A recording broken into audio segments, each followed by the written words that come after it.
Greetings, trendsetters. I am Yasamika Kumbala from Being Human. We're all different, and we all approach life differently. It's like everyone's fingerprints are different. They're individual to the person. They're unique. Every snowflake is unique. We're the same. What makes you, you? What makes me, me?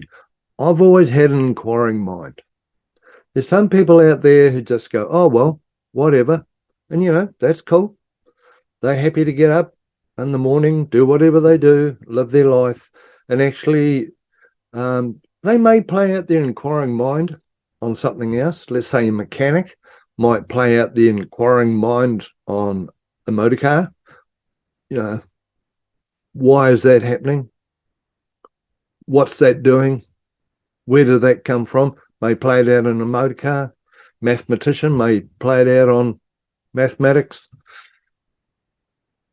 Whatever it is. Will I play out my inquiring mind on life? And me. I want to know what makes me up. And if other people do not have that mind, that's fine. But this is my take on it. And I'll just share with you the why, the where, the when, the who, and what. And the final one is actually, how does that work? How does that work? I'm going to take you from your core out to your surface mind. Your surface mind, here's Yelena. We all live in this one. This is our third dimensional reality. This is the hard one. I normally go from here into the core. I'm going to take you from the core out to here and show you what makes you, you. Everyone in their core has a point of light. Every culture, ethnicity has a name for it. I'm European, and I've got European conditioning in this lifetime. So the core to our being, it's a bit shaped like a diamond. I know it is the diamond consciousness. I also know it is the I am that I am, the jewel of existence, the almighty I am presence. Now this here is our point of source energy. So here we go. Here's some light. Here's our light source. This is actually inside our eternal flame, so that's more accurate. This beams out a whole lot of energy. European terminology, this is Christ light. The Christ thing just means the title or the name of the light. Okay? Inside an electricity hot point, the energy coming out of there is called electricity. So we know this. The energy coming out of here is Christ light. Okay, no thing to do with a dogma or a religion. This is just, you could call this source energy. It's the same thing, depending on how you perceive it. Righto. So this, whatever this light touches or beams through, it creates it. So this is a total creative light inside everyone, beaming forth through their own God self. This is our own God self, okay? This is beaming through from the core of our being. So we'll put that there. Cool.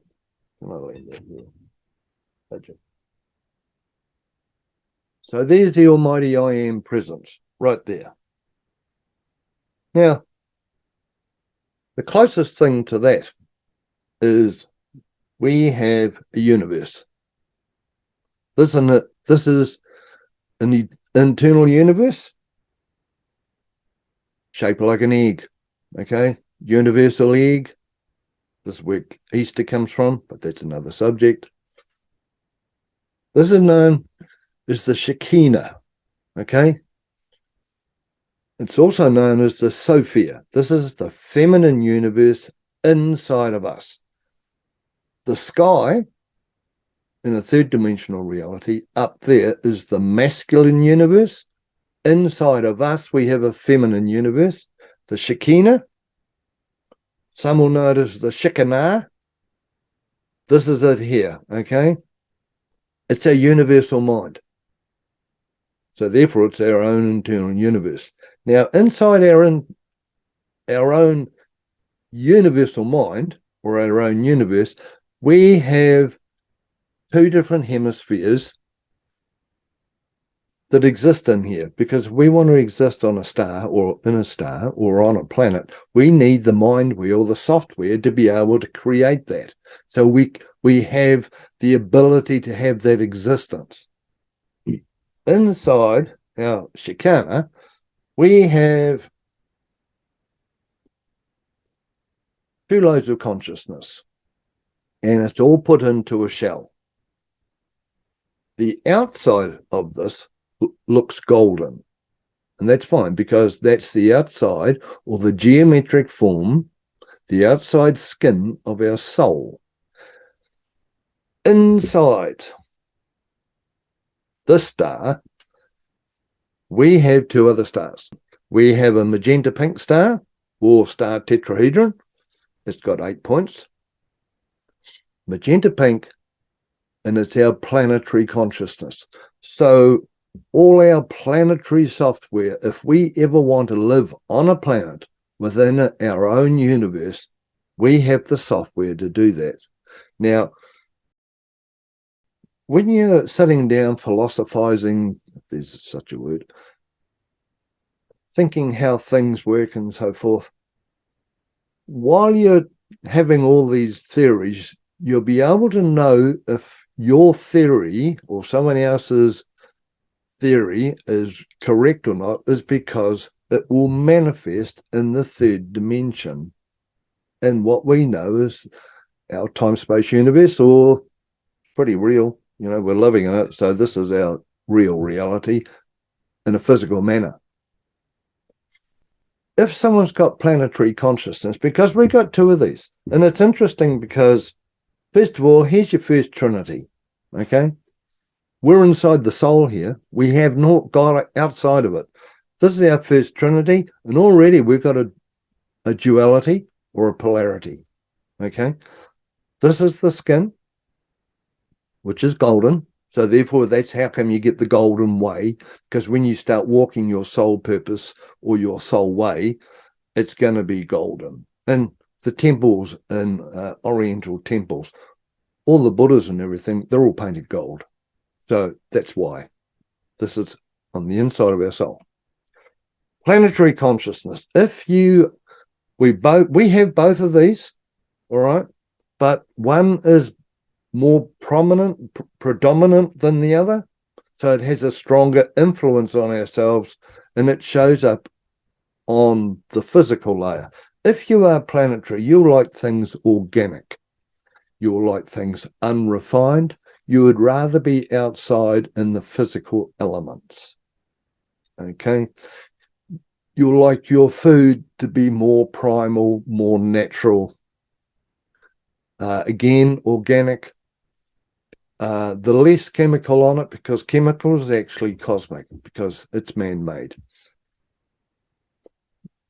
There's all, for mind-altering substances, if you want to have a mind-altering substance, basically for a planetary person, you're looking at a pretty basic beer, because it's obviously made out of hops, which grow, and it's a plant.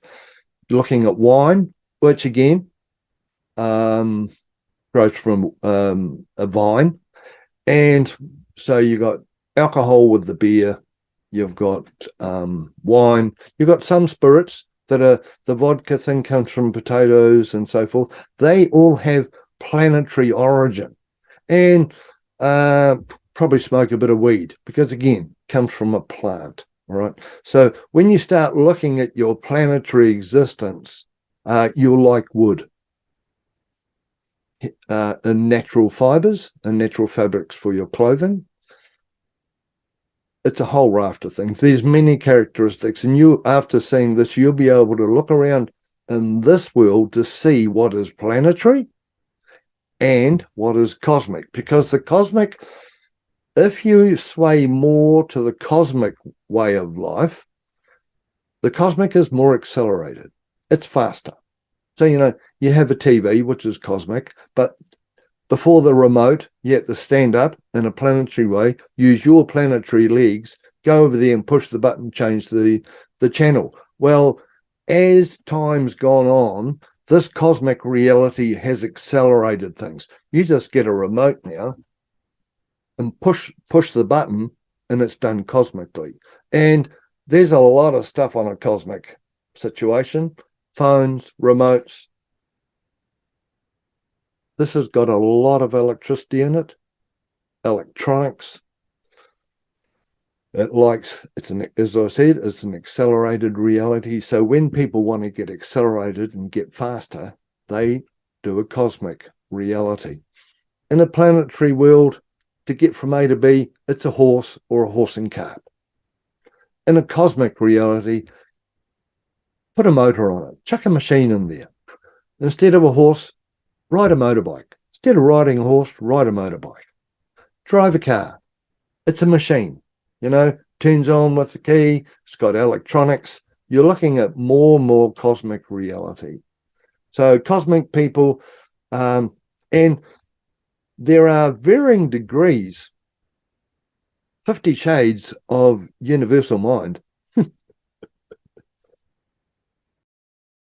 because everyone, as I said, we have our own individual fingerprint, and every snowflake has its own design. It's the same with us. These two here, depending on our makeup with our planetary mind and our cosmic mind, will determine which one you will allow to influence you more.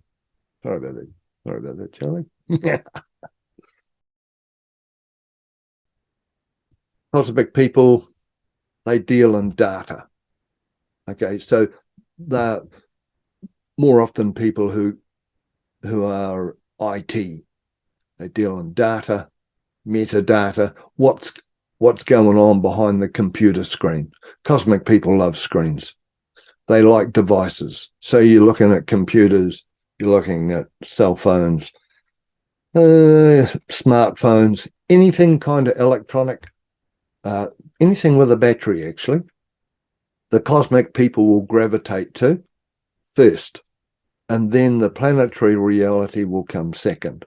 A planetary person will go to the planetary thing first, go outside first, and then come in and perhaps watch a screen, watch a bit of TV or computer. But these two are in our soul, and they all reflect or project out here. Because everything I say, you're going to be able to go, oh, that sounds a bit like me. Oh, yep, I do that here. Oh, and you're going to be able to find out what you are already in these two hemispheres of our soul. And it's really interesting because in here we also have a celestial body. It's another story. So I'm just sticking to the planetary reality and the cosmic reality. And this all happens in the Shekinah here. And this is the skin of our soul, and it's golden. So that all happens there, inside the soul. Now, our symbol for the soul is a flame. It's the eternal flame. The eternal flame, there's actually three. You've got a magenta flame, which just happens to be planetary consciousness. We have a cobalt blue flame, which happens to be our cosmic energy.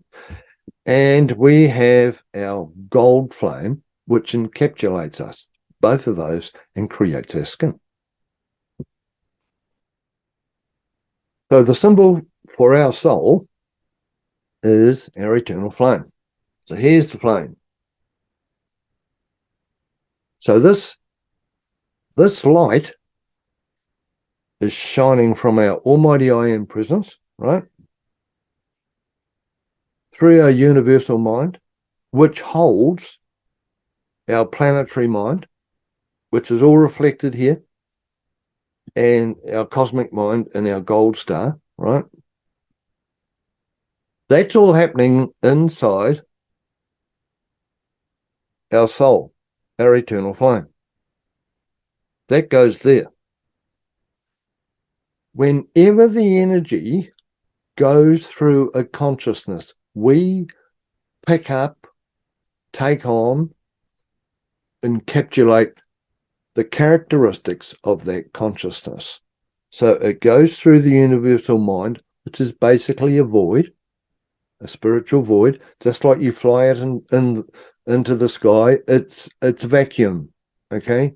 So if you have a bit of cosmic energy in there, it's going to manifest. You're going to like devices, you're going to like electronics and things like that. And you're going to enjoy data. From data, it goes down to numbers. So you can usually tell a cosmic person because they love numbers. You only have to talk to them and they'll talk about numbers. You say, oh, that's a nice jacket. And they'll tell you the number it cost. So how come you got here? Here's the inquiring mind. Oh, well, I had to drive a number of hours or a number of kilometers or miles. Cosmic people think in numbers all the time. So then, because it's a symbol, there's no thing tangible on that. Some of the most planetary people on Earth are the Australian Aborigines, and they actually have no numbers in their matrix. Not in the beginning. They had none of this. They were totally planetary. They think of numbers. Oh, and then the next step is, what do you do with those numbers? So you become a statistician, become an accountant. You do things with numbers because you lean more to the cosmic body inside our soul. Okay. So that will reflect here. All right. If you're IT, you've got a massive dose of this. All right. Because you're dealing in data and you'll think in numbers. Check for yourself, and check on other people. You know, if you meet someone or if you know someone and they never talk about numbers, they'd rather talk about pictures and how things are on the outside, you'll know that they're planetary based. But then if you meet a person who talks prices, kilometers, power, cosmic people always need a power pack because it's personal to them. If you look at the Sumerian gods that came into Sumeria, they all have this little bag, and that's their power pack, because cosmic people need to carry their own power pack. But just imagine being out in that massive void out there. It's a vacuum. There's no power. So you have to carry your own if you want to live in a cosmic reality. Cosmic people love batteries, so they'll talk about batteries because that's their power. That's their power source. They will be connected to electricity somehow because that's the power. What's my electricity situation like? Because it's their power pack. And also, when it comes to cosmic people and making money, we must understand that a cosmic person is really worried about their power pack, because as soon as their power runs out, they die. So to some minds, money in the bank is their power pack of energy, because while I have that money, I'm going to be safe. With a cosmic person, quite often they will get wealthy. Then it'll go very wealthy, and then it'll go rich, and then it will go like millionaire, multimillionaire, billionaire. How much is enough? To a cosmic person, it's never enough, because as long as they've got plenty of money and plenty of energy in their power pack, their cosmic mind thinks they are safe. So the cosmic people, they will always build up a storage of energy, however that manifests, because they're always afraid of being out in the universe and running out of energy. A planetary person, their power pack of energy is actually the sun. And the sun looks after everyone. It illuminates the reality for everyone.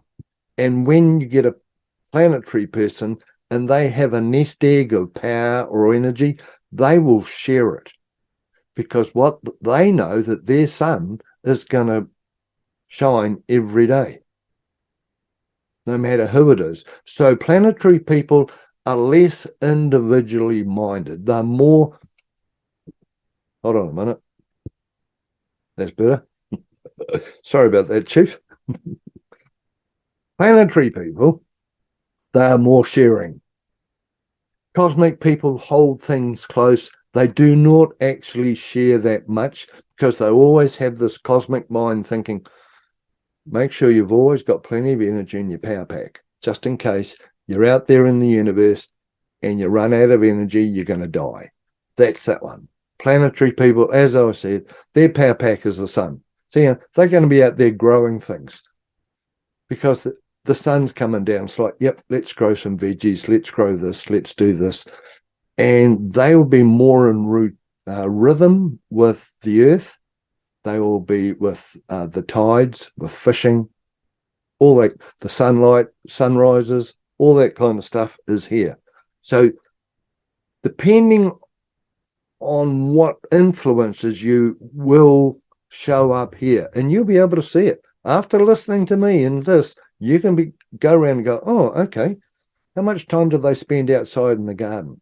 Cosmic people like to be inside. They do not like being outside because remember, you're outside. How many times, I've only seen movies, how many times have I seen a picture of a flying saucer with an extraterrestrial standing outside of it? Never.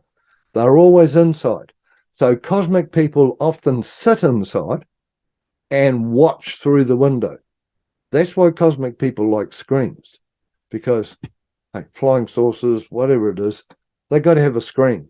So therefore, cosmic people tend to stay inside and watch life happen. So they tend to be more of a watcher or an observer. These are the people who live at a beautiful place with out in a planetary reality with massive windows. Do they go and live out there? No, not really. They come in a car, which is the cosmic reality, park it up in the shed, go inside, look out the window. Cosmic. Do they actually interact with nature? Seldom, maybe. That's a cosmic person. Planetary person, drive in the car, park it up, probably put on a pair of gumboots or something or different clothing. This cosmic being's getting a hard time. You better stand there, man. Go outside, do something outside for a while, ground themselves on the planet. They're planetary, okay? So that's all happening inside our soul. I haven't even got to the subconscious and the spirit yet. Oh, and by the way, this light is holy. So whatever is close to this I am presence at this end is at the holy end of the spectrum of life. So that's what makes the soul holy. And that's why it's known as the Holy Spirit, because it's closest to our creative Christed light.